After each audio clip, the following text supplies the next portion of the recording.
Hi everyone, good morning. My name is Wasim, Muhammad Wasim Siddiqui, and you're watching Truth in Islam. Here we are going to start with Quran Sharif translation in English. And first of all, we can start with the introduction part, wherein we need to understand broadly about the book Quran first before reading or starting listening translation of the book. So this is a small book which you can see in the screen. It is written by Maulana Wahiduddin Khan, and I'll tell you each and everything about this book also. This is the back side of the book, and in the first page of this book, here you can see some information. Let me go through with it. The heading is the Quran. The Quran, a book which brings glad tidings to mankind along with divine admonition, stresses the importance of man's discovery of truth on both spiritual and intellectual planes. Every book has its objective, and the objectives of the Quran is to make man aware of the creation plan of God. That is to tell man why God created this world, what the purpose is of settling man on earth, what is required from man in his pre-death lifespan, and what he is going to confront after death. The purpose of the Quran is to make man aware of this reality, thus serving to guide man on his entire journey through life into the afterlife. The main themes of the Quran are enlightenment, closeness to God, peace, and spirituality. The Quran uses several terms: tawassum, tadabbur, and tafakkur, which indicate the learning of lessons through reflection, thinking, and contemplation on the signs of God scattered across the world. The present translation of the Quran has been done keeping in mind these very themes. So this is first page. Some information about the writer Maulana Wahiduddin Khan. Let me go through with it first. Maulana Wahiduddin Khan, born in 1925 at Azamgarh in India. He is an Islamic spiritual scholar who is well versed in both classical Islamic learning and modern science. The mission of his life from a very early stage has been the establishment of worldwide peace. To this end, he has devoted much time and effort to the development of a complete ideology of peace and non-violence based on the teachings of the Quran. In the course of his research, the Maulana came to the conclusion that the need of the hour was to present Islamic teachings in the style and language of the present day. Keeping this ideal consistently before him, he has written over 200 books on Islam. In 1983, he wrote a commentary on the Quran, the Arabic version of which was published by Dar al-Wafa, Cairo, as Al-Tadhkir al-Qawim fi Tafsir al-Quran al-Hakim. To cater the inquisitive minds and the needs of the spiritually inclined, the Maulana established at New Delhi in 2001 the Center for Peace and Spirituality. His most recent publications are The Prophet of Peace, The Teachings of the Prophet Muhammad, Penguin Books, and Jihad, Peace and Inter-Community Relations in Islam. Farida Khanum, the daughter of Maulana Wahiduddin Khan, holds a PhD in Islamic Studies. She is currently an associate professor at Jamia Millia Islamia University at New Delhi. She has written and translated a number of books on Islam.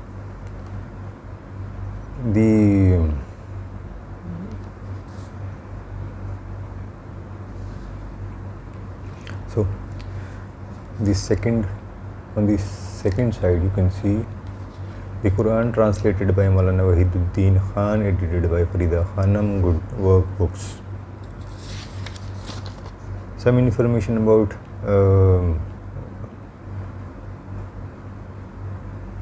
this book. This translation of the Quran is copyright free, first published by Good Word Books in 2009, then reprinted in 2011. Good Word Books 1 Nizamuddin so and so, printed in India by Gobson's Papers Limited. Then contents. See this.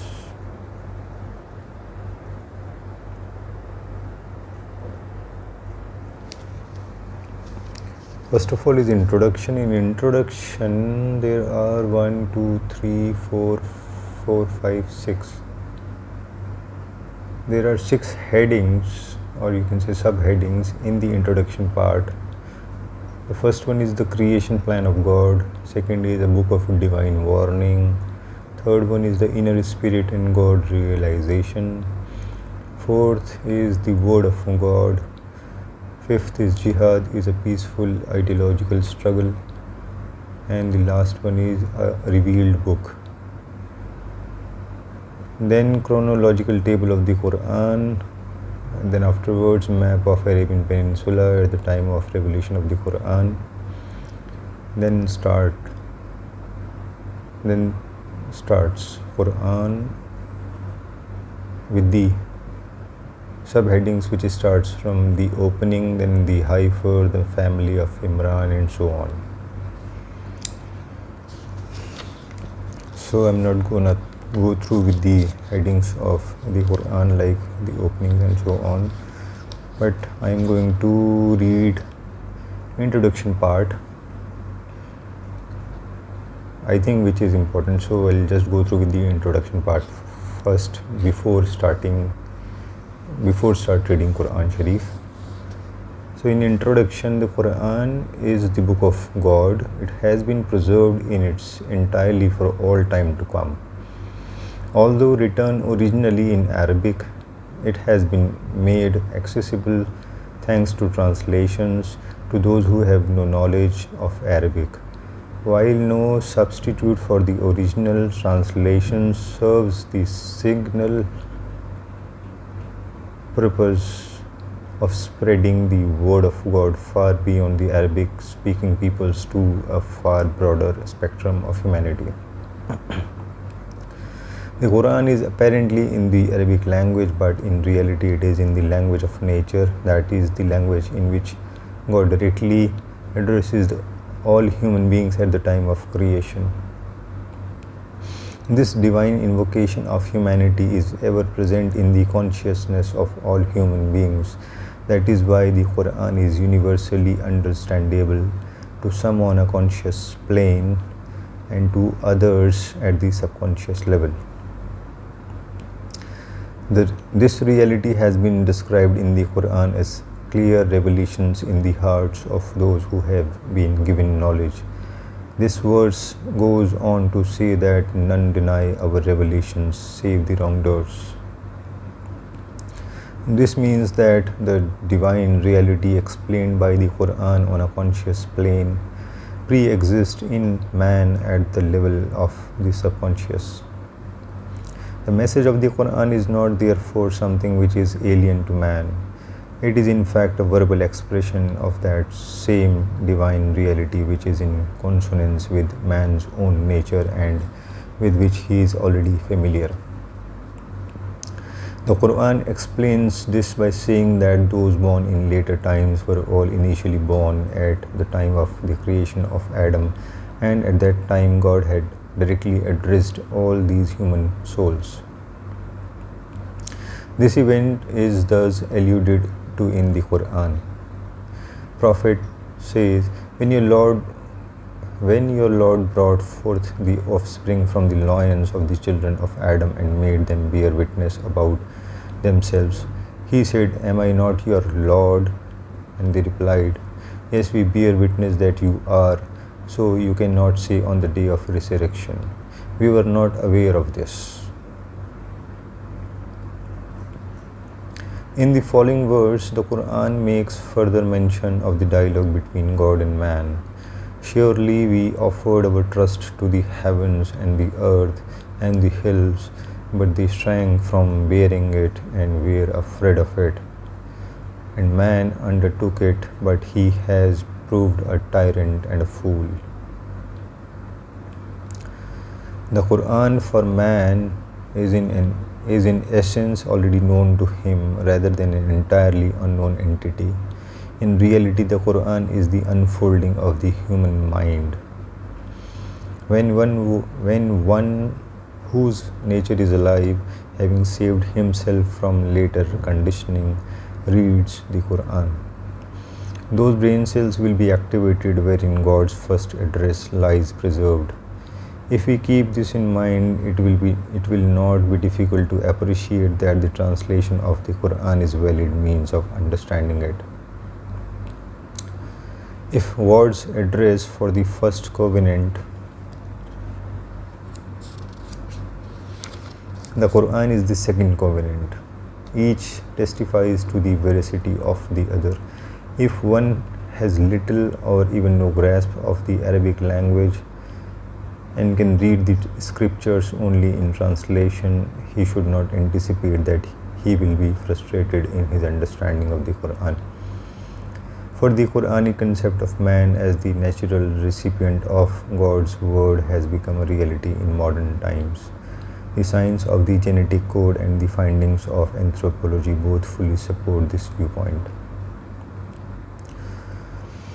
So, this is first subheading. The second subheading is the creation plan of God.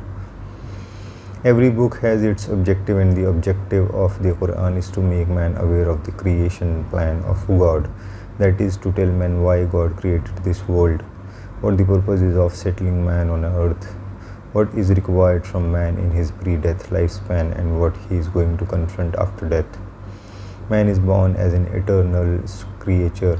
When God created man as such, he divided his lifespan into two periods: the pre-death period, which is a time of trial, and the post-death period, which is the time for receiving the rewards or punishment merited by one's action.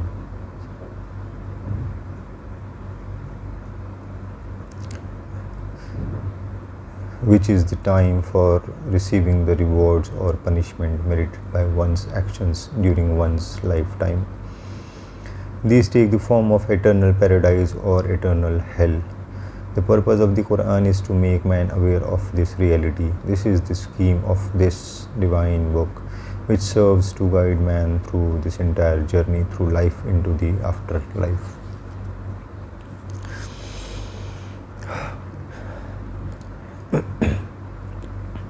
It would be correct to say that man is a seeker by birth. These questions lurk in everyone's mind. Who am I? What is the purpose of my life? What is the reality of life and death? What is the secret of man's success and failure, etc.?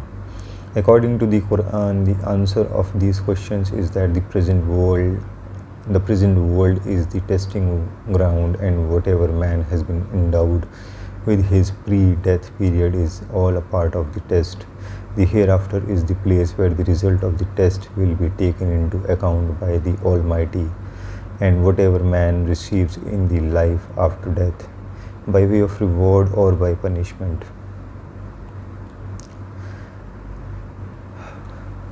By way of reward or punishment will be commensurate with his deeds in this world. The secret of man's success in this life is to understand God's creation plan and map out his life accordingly. Third one is a book of divine warning. The Quran is a book of divine warning, a combination of lessons and admonitions. It would be even more appropriately called a book of wisdom. The Quran does not follow the pattern of the traditional didactic book. In fact, when the average reader picks up the Quran, it appears to him to be a collection of the fragmentary statements. Apparently, this feeling is not unreal, but this arrangement of the Quran is not due to any shortcoming, but is rather in rather in conformance with the Quranic plan of retaining its original form in order to fulfill its purpose of conveying the message of truth to the reader, who may, in his forays into the scriptures, read only one page, one verse, or one line at a time. One vital aspect of the Quran is that it is a reminder of the blessings granted by the Supreme Benefactor. The most important of these are the exceptional qualities with which God endowed man when He created him. Another great blessing is that He settled him on the earth, a planet where all kinds of support systems existed for his benefit. The purpose of the Quran is to ensure that while enjoying these blessings of nature, man will keep his benefactor in mind. He must acknowledge his munificence of his creation. He must acknowledge the munificence of his Creator. It is in so doing that man will gain entry into eternal paradise. Ignoring his benefactor, on the other hand, will lead man straight to hell. The Quran is indeed a reminder to this inescapable reality. There are some who think that the presence of realized person is essential for an understanding of the Quran. That is, it is solely with the assistance of a spiritual person that the meaning of the Quran may be revealed. This is to underestimate both man and the Quran. The Quran addresses man's mind, and the mind is man's greatest faculty. Discovering the Quran, therefore, on a purely intellectual level is sufficient to arrive at its meaning. Indeed, at the intellectual level, the Quran becomes an open book, but those who discover the Quran at any lower level cannot be said to have discovered at it all. Falling back instead on their community traditions for instruction and enlightenment cannot compare with the ideal approach to religion that the Quran so consistently offers. The next one is the inner spirit and God realization. One important reality of the Quran is that it gives us only basic but essential principles, often resorting to reiteration to emphasize them. On the contrary, non-basics or matters relating only to form constitute only a negligible part of the scriptures. This is in consonance with the Quranic scheme, the importance of form being entirely secondary. To the Quran, only those precepts are important which figure as fundamental guidelines. This aspect of the Quran is so clear that its reader cannot but appreciate it. The truth is that the inner spirit is of the utmost importance in the building of the Islamic personality. Once the inner spirit is developed, correct form will naturally ensue, but form on its own can never produce the inner spirit. That is why the aim of the Quran is to initiate and bring to fruition an intellectual revolution within man. The expression used by the Quran for this intellectual revolution is marifa, that is realization of truth. The Quran stresses the importance of man's discovery of truth at the level of realization.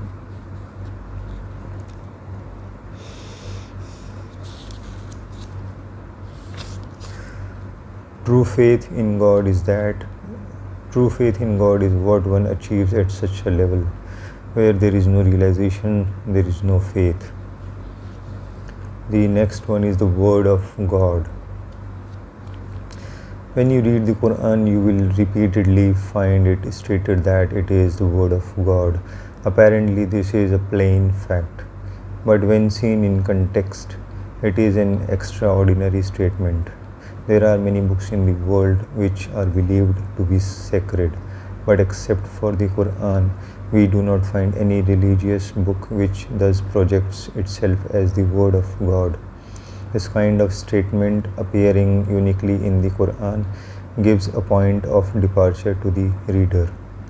He then studies it as an exceptional book rather than as a common book written by human beings. He finds recurring in the Quran statements worded more or less as follows: "O man, it is your Lord who is addressing you. Listen to his words and follow him." Even this style of address is quite exceptional. This kind of direct divine invocation is not present in any other book. It leaves a lasting impression on man. He feels his Lord is directly addressing him. This feeling compels man to take the assertions of the Quran with extreme seriousness rather than treat them like everyday statements in an ordinary book. The style of compilation of the Quran is also unique. Books written by human beings usually have their material arranged in order from A to Z according to the topic, but the Quran does not follow a pattern of this kind, so that to the common man it appears to be lacking in order. When looked at in reality, however, it will emerge as an extremely coherent and orderly book, and quite majestic in its style of writing. While reading the Quran, we feel that its writer is on a very high pedestal from where he is looking down and addressing the whole of humanity, which is his special concern. This address focuses on different groups of human beings while encompassing all of them. One special aspect of the Quran is that at any moment its reader can consult its writer, but put his questions and receive answers. For the writer of the Quran is God himself. He is a living God. As man's creature, he directly hears and answers man's call. The next is Jihad is a peaceful ideological struggle. Those who are introduced to the Quran only through the media generally have the impression that the Quran is a book of jihad, and jihad to them is an attempt to achieve one's goal by means of violence. But this idea is based on a misunderstanding. Anyone who reads the Quran for him will easily appreciate that its message has nothing to do with violence. The Quran is from beginning to end a book which promulgates peace and in no way countenances violence. It is true that jihad is one of the teachings of the Quran, but jihad taken in its correct sense is the name of peaceful struggle rather than of any kind of violent action. The Quranic concept of jihad is expressed in the following verse: do greater jihad, that is, strive more strenuously with the help of this Quran. Obviously, the Quran is not a weapon but a book which gives us an introduction to the divine ideology of peaceful struggle. The method of such a struggle, according to the Quran, is to speak to them a word to reach their very soul. So the desired approach, according to the Quran, is one which moves man's heart and mind. That is, in addressing people's minds, it satisfies them and convinces them of the veracity of the Quran, and in short, brings about an intellectual revolution within them. This is the mission of the Quran, and this mission can be performed only by means of rational arguments. This target can never be achieved by means of violence or armed action. It is true that there are certain verses in the Quran which convey injunctions similar to the following: slay them wherever you find them. Referring to such verses, there are some attempt to give the impression that Islam is a religion of war and violence. This is totally untrue. Such verses relate in a restricted sense to those who have unilaterally attacked the Muslims. The above verse does not convey the general command of Islam. The truth of the matter is that the Quran was not revealed in the complete form in which it exists today. It was revealed from time to time according to the circumstances over a time span of 23 years. If this is divided into years of war and peace, the period of peace amounts to 20 years, while that of state of war amounts only to 3 years. The revolutions during these 20 peaceful years were the peaceful teachings of Islam as are conveyed in the verses regarding the realization of God, worship, morality, justice, etc. This division of commands into different categories is a natural one and is found in all religious books. For instance, the Gita, the holy book of the Hindus, pertains to wisdom and moral values. Yet along with this is the exhortation of Krishna to Arjuna, encouraging him to fight. Bhagavad Gita 3030. This does not mean that believers in the Gita should wage wars all the time. Mahatma Gandhi, after all, derived his philosophy of non-violence from the same Gita. The exhortation to wage war in the Gita applies only to exceptional cases where circumstances leave no choice. But for general day-to-day existence, it gives the same peaceful commands as derived from it by Mahatma Gandhi. Similarly, Jesus Christ said, "Do not think that I came to bring peace on earth. I did not come to bring peace, but a sword." It would not be right to conclude that the religion preached by Christ was one of war and violence, for such utterances relate purely to particular occasions. So far as general life is concerned,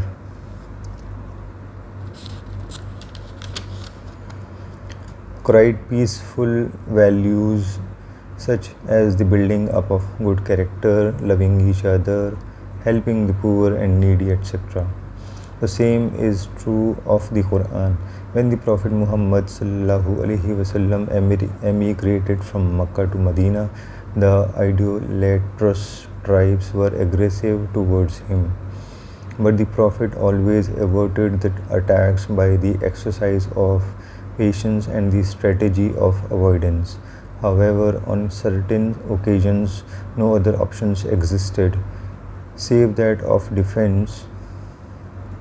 Therefore, he had to do battle on certain occasions.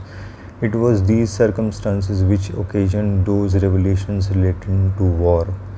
These commands, being specific to certain circumstances, had no general application. They were not meant to be valid for all time to come. That is why the permanent status of the Prophet has been termed a mercy for all mankind.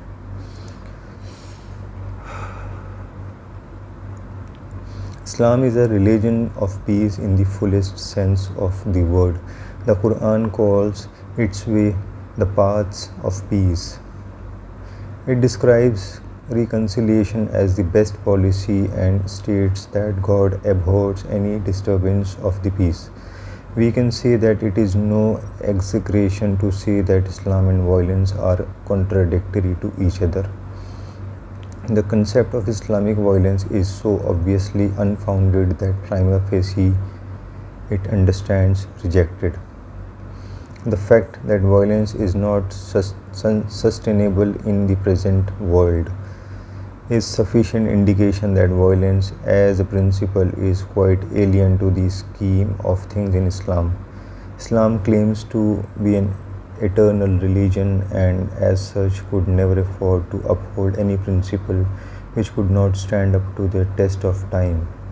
Any attempt to bracket violence with Islam amounts therefore to casting doubts upon the very eternity of the Islamic religion. Islamic terrorism is a contradiction in terms, much like pacifist terrorism, and the truth of the matter is that all the teachings of Islam are based directly or indirectly on the principle of peace. Next one is a revealed book. The Quran is a book of God revealed to the Prophet Muhammad sallallahu alaihi wasallam. It did not come to him in the form of complete book, but in parts over a period of 23 years. The first part was revealed in 610 AD when the Prophet Muhammad was in Makkah. Subsequently, different parts continued to be revealed regularly, the final part being revealed in 632 when the Prophet was in Medina. There are 114 chapters in the Quran, both long and short. The verses number about 6,600. To meet the needs of recitation, the Quran was divided into 30 parts. These parts were finally set in order under the guidance of the angel Gabriel, through whom God had revealed the Quran. When the Quran was revealed in the first quarter of the 7th century, paper had already been invented. This paper, known as papyrus, was made by hand from the fibers of certain trees. Whenever any part of the Quran was revealed, it was written down on papyrus or in Arabic kirtas.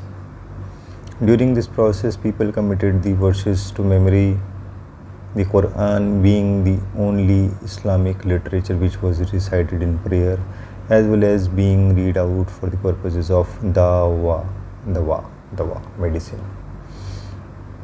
In this way, the Quran continued to be simultaneously memorized as well as written down. This method of preservation continued during the lifetime of the Prophet Muhammad. In this way, the Quran was preserved during the lifetime of the Prophet.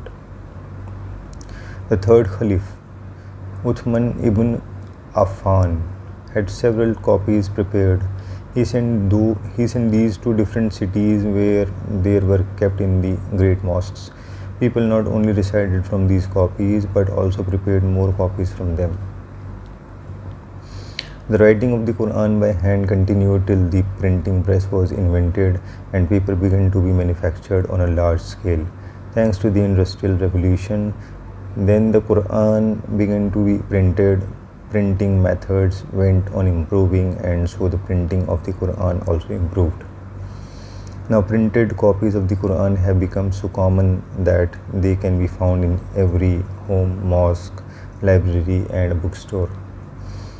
Today anyone can find a beautiful copy of the Quran like this wherever he might be in any part of the globe, mashallah. And this is all written by Maulana Wahiduddin Khan. The next is chronological table of the Quran. So this is only single, I think 2 pages are there. So let me go through with it for all of you guys. In 570, birth of the Prophet Muhammad, the Prophet Muhammad's father died a few months before his birth. 576, death of the Prophet's mother Amina when the Prophet is 6 years old. 578, death of the Prophet's grandfather Abdul Muttalib. 595, the Prophet's marriage to Khadija. 610, the Prophet receives the first revelation of the Quran at Mount Al-Nur near Makkah. 613, first public preaching.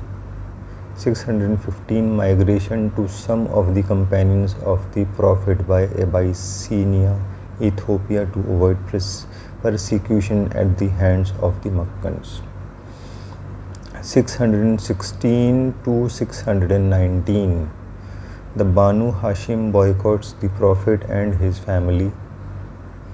619. Death of the Prophet's wife Khadija and uncle Abu Talib. 619. Again, the Prophet visits Taif for support, but the people there give him humiliating treatment. 620. The Prophet's night journey to Jerusalem and then to the seven heavens. Seven heavens. 622. The Prophet's migration hijrah from Makkah to Medina, which marks the beginning of the Islamic calendar. 624. Battle of Badr. The pagans Makkans were defeated by the Muslims.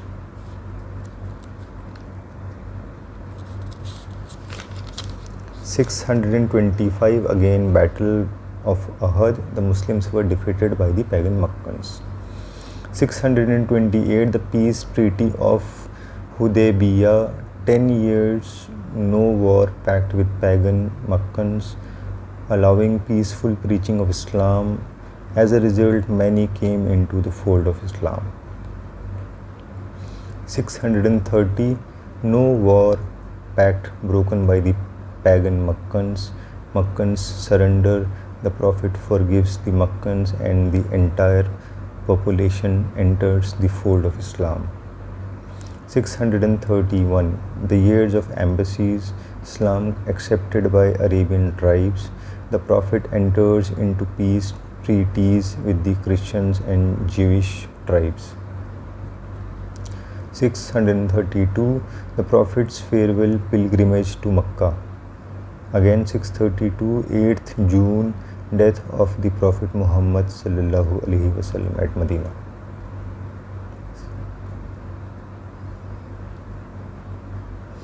632. Quran prepared in one volume by Khalif Abu Bakr. 645. Khalif Uthman has several copies of the Quran made and distributed in neighboring countries. 1153. First Latin translation of the Quran. 1543. First printed edition with preface by Martin Luther. 1649. Alexander Ross translates the Quran into English from French. 1734. George Sale's translation of the Quran. 1930. Muhammad Marmaduke Pickthall's translation of the Quran. 1934. Abdullah Yusuf Ali's translation of the Quran.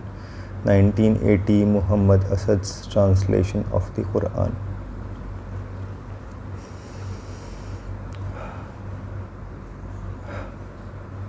Map of Arabian Peninsula showing places at the time of revelations of the Quran from 610 to 632.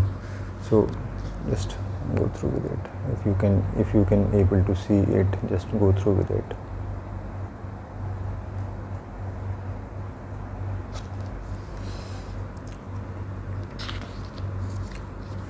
Here we completed introduction. We have completed now from next page onwards we can start reading Quran Sharif in English language. So I'm trying my best to complete today a few pages. So in the name of God, Bismillahir Rahmanir Rahim. The opening. In the name of God, the most gracious, the most merciful. All praise is due to God, the Lord of the universe, the beneficent, the merciful, Lord of the day of judgment. You alone we worship, and to you alone we turn for help. Guide us to the straight path, the path of those you have blessed, not of those who have incurred your wrath, nor of those who have gone astray. Number 2, the Heifer. In the name of God, the most gracious, the most merciful. Alif Lam Mim. This is the book, there is no doubt in it. It is a guide for those who are mindful of God, who believe in the unseen and are steadfast in prayer and spend out of what we have provided them with. Those who believe in the revelation sent down to you and in what was sent before you and firmly believes in the life to come. There are the peoples who are rightly following their Lord, and it is they who shall be successful.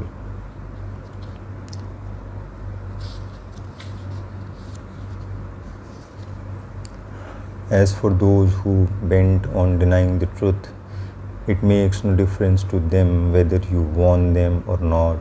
They will not believe. God has sealed their hearts and their ears, and over their eyes there is covering. They will have a terrible punishment. There are some who say, "We believe in God and the last day," yet they are not believers. They seek to deceive God and the believers, but they only deceive themselves, though they do not realize it. In their hearts is a disease which God has increased. They will have a punishment. They will have a painful punishment because they have been lying. When they are told, "Do not cause corruption in the land," they say, "We are only promoters of peace," but it is they who are really causing corruption, though they do not realize it. And when they are told, "Believe as other peoples have believed," they say, "Are we to believe just as fools believe?" Surely they are the fools, even though they do not realize it. When they meet those who believe, they say, "We believe." But when they are alone with their evil leaders, they say, "We are really with you. We were only mocking."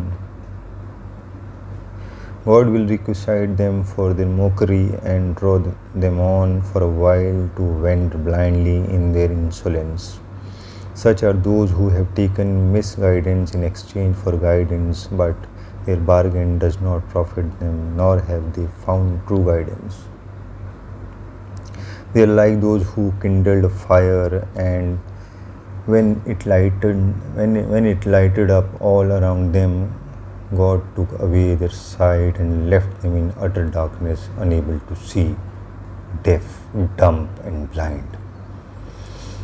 They will never return to the right path, or their case is like that of heavy rain pouring down from the clouds, accompanied by darkness, thunder, and lightning. They thrust their fingers in their ears at the sound of thunderclaps for fear of death. God thus encompasses those who deny the truth. The lightning almost takes away their sight whenever it flashes upon them. They walk on, but as soon as darkness falls around them, they stand still. Indeed, if God pleased, He could take away their hearing and their sight. God has power over all things. People who worship your Lord, who created you and those before you, so that you may become righteous, who made the earth a bed and the sky a canopy, and it is He who sends down rain from above all the growth of every kind of food for your sustenance. And do not knowingly set up rivals to God. If you are in doubt about the revelation we have sent down to our servant, then produce a single chapter like this, and call upon your helpers besides gods if you are truthful. But if you cannot do it, you can never do it, then guard yourselves against the fire, whose fuel is men and stones prepared for those who deny the truth. Give the good news to those who believe, and good works, that they will have gardens through which rivers flow. Whenever they are given fruits to eat, they will say, "This is what we were provided with before," because they were given similar things, and there will be pure spouses for them, and they will abide there forever. God does not disclaim to give a parable about gnat or smaller creature. The faithful know that it is the truth from the Lord, but those who deny the truth ask, what could God mean by this parable? He lets many go astray through it, and it guides many by it, but he makes only the disobedient go astray. Those who break God's covenant after they have pledged to keep it and sever whatever God has ordered to be joined and spread corruption in the land, it is they who are the losers. How can you disbelieve in God when you were dead, lifeless, and He gave you life? He will let you die once more, then bring you back to life again, whereupon you will be returned to Him. It is He who created everything on the earth for you. Then He turned towards heaven and fashioned it into the seven heavens. He has knowledge of all things. When your Lord said to the angels, I am putting a successor on earth, they said, will you place someone there who will cause corruption on it and shed blood, while we glorify you with your praise and extol your holiness?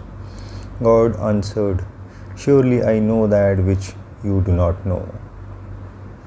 He taught Adam all the names, then he set them before the angels and said, tell me the names of these, if what you say be true. They said, glory be to you, we have no knowledge except whatever you have taught us. You are the all-knowing, the all-wise.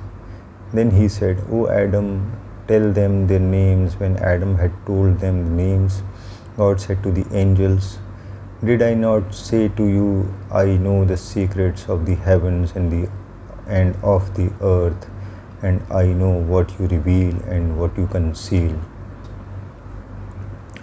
When he said to the angels, bow down before Adam, they all bowed except for Iblis, Shaitan. He refused and acted proudly and became an unbeliever. We said, O Adam, live with your wife in paradise and eat freely from it anywhere you may wish. Yet do not approach this tree lest you become wrongdoers. But Shaitan caused them both to slip through this and thus brought about the loss of their former state. We said, go down from here as enemies to each other. And on earth you shall have your abode and your livelihood for a while. Then Adam received some words of prayer from his Lord, and he accepted his repentance. He is the forgiving one, the merciful. We said, go down all of you from here, then when guidance comes to you from me, anyone who follows my guidance will have no fear, nor will they grieve. Those who deny and reject our signs shall be the inhabitants of the fire. Therein shall they abide forever. Children of Israel, remember the favors I have bestowed upon you, and fulfill the covenant that you made with me. I shall fulfill the covenant I made with you. Fear me alone, and believe in the message I have sent down, which fulfills that predictions about the last prophet in their scripture, which you already possesses, and do not foremost among those who deny its truth. Do not sell my revelations for a paltry price. Fear me alone. Do not mix truth with falsehood or hide the truth when you know it. Attend to your prayers, give the zakat, prescribed alms, and bow down with those who bow down. Do you admonish others to do good and forget this yourselves? Yet you read the book, you will not then understand. Seek help with patience and prayer. This is indeed an exacting discipline, but not to the humble, who know for certain that they will meet the Lord and that they will return to Him. Children of Israel, remember my blessings which I have bestowed on you, and how I favored you above all other things. Guard yourselves against the day on which no soul shall be in the least avail another, when neither intercession nor ransom shall be accepted from it, nor shall help be given to it. Remember when we delivered you from Pharaoh's people, who subjected you to grievous torment, slaying your sons and sparing only your daughters. Surely in that there was a great trial for you from your Lord. And when we divided the sea for you and saved you and drowned Pharaoh's people while you looked on, we appointed for Moses 40 nights on Mount Sinai, and in his absence you took worshipping the calf and thus became transgressors. Yet after that we pardoned you so that you might be grateful. Remember when we gave Moses the scripture and the criterion to distinguish between right and wrong, so that you might be guided. When Moses said to his people, O my people, you have indeed wronged yourselves by worshipping the calf. Turn in repentance to your Creator and slay the culprits among you. That course is best for you in the sight of your Maker. He relented towards you. He is the forgiving one, the merciful. Remember when you said, Moses, we will not believe in you until we see God with our own eyes. A thunderbolt struck you while you were looking on. Then we brought you back to life after your death, so that you might be grateful. Then we caused the clouds to provide shade for you and send down for you manna and quails, saying, Eat the good things we have provided for you. Indeed, they did not wrong us, but they wronged themselves.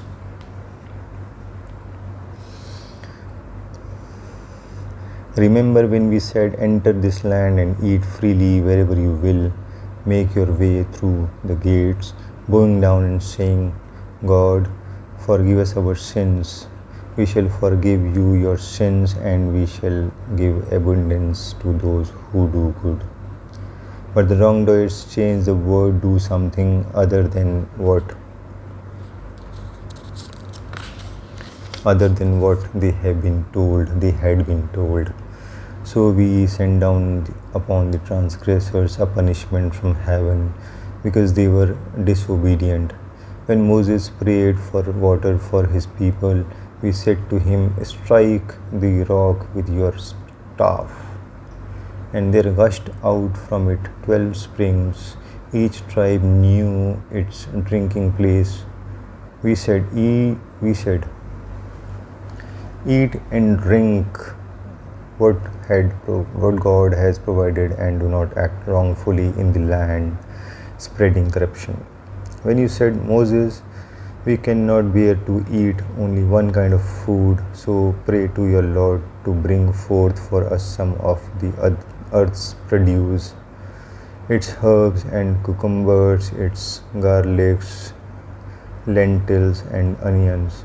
Moses said, Would you take a lesser thing in exchange for what is better? Go to some town, and there you will find all that you demand.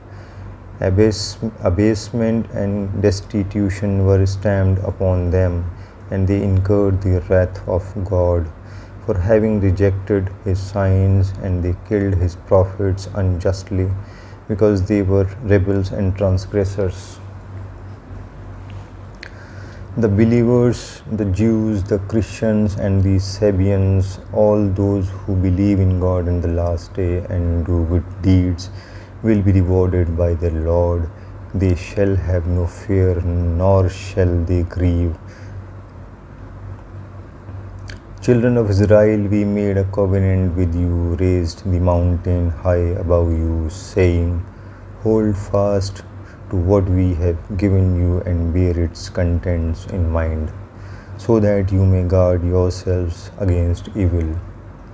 Yet after that you turned away, and but for God's grace and mercy, you would have surely been among the losers. You are aware of those who transgressed in the matter of Sabbath, whereupon we said to them, be as apes despite it. We made their fate an example to their own generation and to those who followed them, and a lesson to those who fear God. When Moses said to his people, God commands you to sacrifice a heifer, they said, are you making a mockery of us? He answered, God forbid that I should be so ignorant. They said, ask your Lord to make it clear to us what sort of heifer she should be. He answered, God says she should be neither too old nor too young, but in between. So do as you are commanded. They said, call on your Lord for us to show us what color she should be. He answered, God says she should be bright yellow heifer, pleasing to the eye. They said, ask your Lord to make it clear to us the exact type of heifer she should be, for to us all heifers look alike. If God wills, we shall be rightly guided. Moses answered, your Lord says, she should be heifer which cannot be in yoke to plug the land or water the fields, a heifer free from any blemish. Now you can told us the truth. They answered, and they sacrificed it. Though, but they would rather not have done it. Then, when you Israelites killed someone and started to blame one another, God brought to light what you concealed. We said, strike the corpse with a part of it. Thus, God restores the death to life and shows you his signs so that you may understand. Then your hearts became as hard as rock, or even harder, for there are rocks from which streams gush forth, and there are some that cleave asunder and water flows out from them, while others fall down for fear of God. God is not aware of what you do. Do you then hope that they believe in you when some of them have already heard the word of God, and then, after having understood it, they knowingly perverted it? When they meet the faithful, they say, we are believers, but when they alone, they say to each other, must you tell them what God has revealed to us? They will only use it to argue against you before your Lord. Have you no sense? Do they not know that God knows all that they conceal and all that they disclose? There are among them unlettered people who have no real knowledge of the scriptures, knowing only their own wishful thinking of following only conjecture. Woe to those who write the scripture with their own hands and then declare, this is from God, in order to sell it for a paltry price. Woe to them because of what their own hands have written, and woe to them for what they have earned. They say the fire is not going to touch us, and even if it does, it will only be for a few days. Say to them, have you received a promise from God? For God never breaks his promise.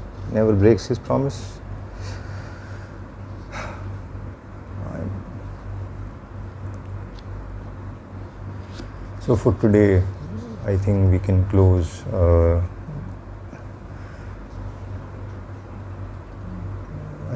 close this session, this reading session, and we'll meet on the next video. In the meantime, subscribe this channel so that you will get easily our next videos, and make dua for me and my family as well. And Allah Hafiz.